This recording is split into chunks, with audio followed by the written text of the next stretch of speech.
بسم اللہ الرحمن الرحیم۔ تم دن کو قبرستان میں نہیں رہ سکتے۔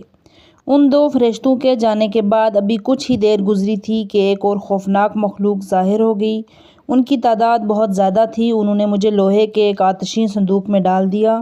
لگ رہا تھا اس مضبوط اور 7 دھاتوں سے بنے صندوق کو میرے ماپ کے مطابق بنایا گیا ہے۔ مجھے اس میں ڈال کر اس کے ڈھکنے کو کابلوں سے کس دیا گیا اور باریک ہونا شروع ہو گئی، حتیٰ کہ ایک چھوٹی سی پتیلی کی نالی کے برابر ہو گیا۔ میری ہڈیوں کا سرما بن چکا تھا اور میرے بدن کا سیاہ عرق نکل آیا تھا۔ یہ لوگ مجھے قبرستان سے باہر لے گئے۔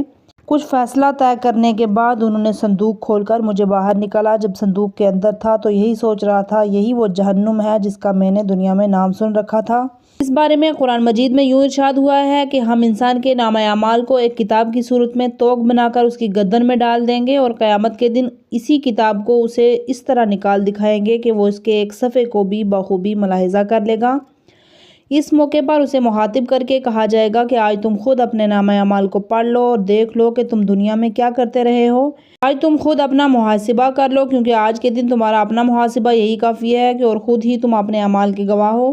سورہ بنی اسرائیل آیت نمبر 13 اور 14۔ 7 دھاتوں سے بنے اس صندوق سے مراد انسان کا برا اخلاق ہے، جسے غضب کے ڈنک کے ذریعے ویلڈ کیا جوڑا گیا ہے۔ یہ صندوق عالم برزخ میں آگ سے دہکتے ہوئے آہنی صندوق کی صورت اختیار کر گیا ہے۔ آئمہ معصومہ علیہ السلام کی احادیث میں آیا ہے کہ قبر انسان کو اس زور سے دبائے گی کہ ماں کا وہ دودھ انسان کی ناک سے باہر آ جائے گا جو اس نے بچپن میں پیا، اور کیونکہ یہ دودھ دراصل خون حیض سے بنتا ہے، لہٰذا عین ممکن ہے کہ یہ گاڑھا اور سیاہ ہو۔ ان مخلوقات میں سے کسی ایک نے کہا کہ تم جیسے روسیہ لوگوں کو دن کے وقت قبرستان میں رہنے کی اجازت نہیں ہے، کیونکہ دن ہوتے ہی مومنین کی پاک روحیں قبرستان میں آتی ہیں۔